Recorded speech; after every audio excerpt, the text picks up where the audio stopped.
बिस्मिल्लाहिर्रहमानिर्रहीम। अस्सलाम वालेकुम। हम सैयद तारिक शहर इलाहाबाद से आप देख रहे हैं यूट्यूब चैनल दृष्टि का प्रोग्राम मेरी आवाज़ सुनो। मौजूदा वक्त में जंग चल रही है, फुल टाइम शैतान वर्सेस पार्ट टाइम मुस्लिम, और ये जंग बढ़ती ही जा रही है। शैतान तो फुल टाइम है, वो तो डेडिकेटेड है, वो गुमराह करने के लिए ही है।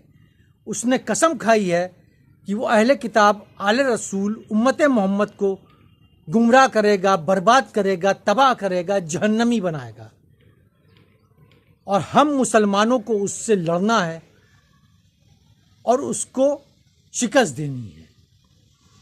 मगर हम तो पार्ट टाइम मुस्लिम बन गए,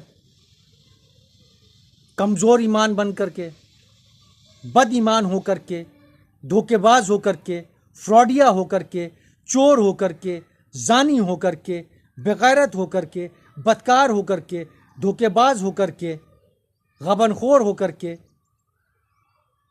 हम कमज़ोर हो गए। और अगर हम कमज़ोर हो गए तो हम पार्ट टाइम मुस्लिम बन गए ना। तो part time Muslim can not defeat full time शैतान, is the impossible. If we want to defeat Iblis, Shaitan, then we have to become full-time Muslim, a dedicated Muslim. तकवेदार मुसलमान बनना पड़ेगा, परहेजगार मुसलमान बनना पड़ेगा, बाईमान होना पड़ेगा, और हुकूकुल आबाद को देखना होगा, हुकूकुल अल्लाह को निभाना होगा। तब हम जाके फुल टाइम मुस्लिम बनेंगे।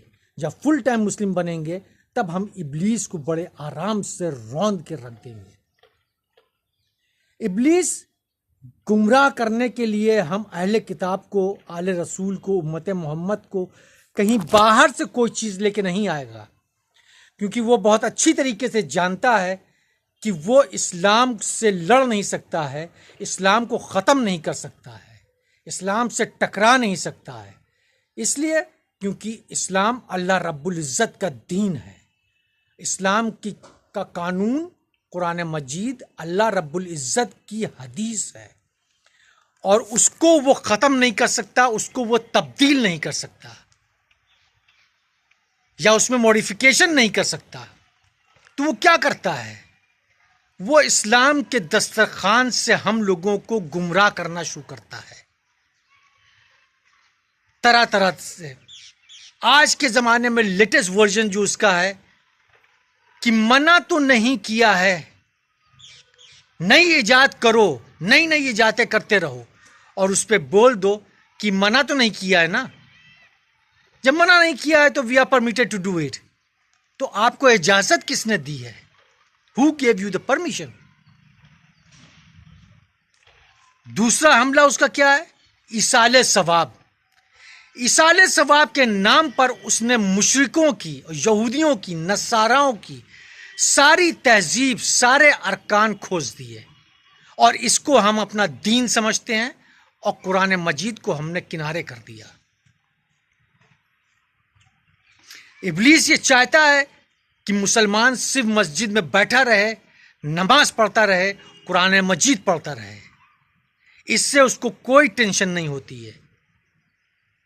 मगर वो टेंशन में तब आता है जब मुसलमान कुरान मजीद को मतलब के साथ पढ़ना शुरू कर देता है, ख़ास तौर में हिंद में, पाकिस्तान में, बांग्लादेश में, जहाँ नॉन अरबिक मुस्लिम्स रहते हैं।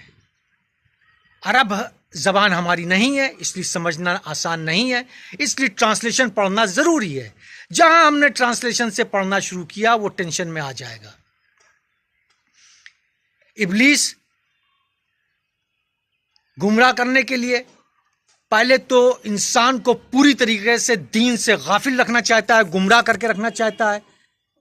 जब उसमें वो फेल हो जाता है तब वो दीन में उसको लगा देता है कि नमाज पढ़ता रहे, रोज़ कुरान शरीफ पढ़ता रहे, मतलब ना देखे, हुकूकुल आबाद ना देखे, और बस लगा रहे इसी में, नफिल इबादत में। जब देखता है कि ये आदमी फिर भी हमारे बहकावे में नहीं आया, नफिल इबादत भी कर रहा है, फ़र्ज भी कर रहा है, और हुकूकुल आबाद भी निभा रहा है, तब वो उसमें घमंड पैदा कर देता है। कि हम नमाजी तहज्जुद गुजार, हमारे ऊपर इल्ज़ाम, तो ये घमंड उसका आखिरी हमला होता है। तो हम मुसलमानों को तैयार होना चाहिए फुल टाइम शैतान से लड़ने के लिए, और उसके लिए तकवे को बुलंद करना है, ईमान को बुलंद करना है। आज के ज़माने में वो तमाम लोग जो जिना करते हैं, चोरी करते हैं, धोखाधड़ी करते हैं, फरेब करते हैं, दुनिया में बर्बादी फैलाते हैं, डिसीज फैलाते हैं, इस तरह के लोगों को स्मार्ट कहा जाता है, प्रोग्रेसिव कहा जाता है। जो आपस में अपनी बीवियां शेयर करें वो प्रोग्रेसिव लोग हैं, अदरवाइज दे आर दखियानूस। जैसे जैसे सिविलाइजेशन बढ़ा, इंसान सिविलाइज हुआ, वो कपड़ा पहनना शुरू कर दिया, उसने लिबास पहनना शुरू कर दिया।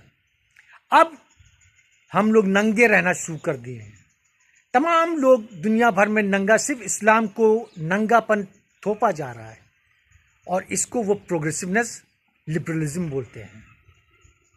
तो फाइट फुल टाइम शैतान and become full time Muslim. शुक्रान।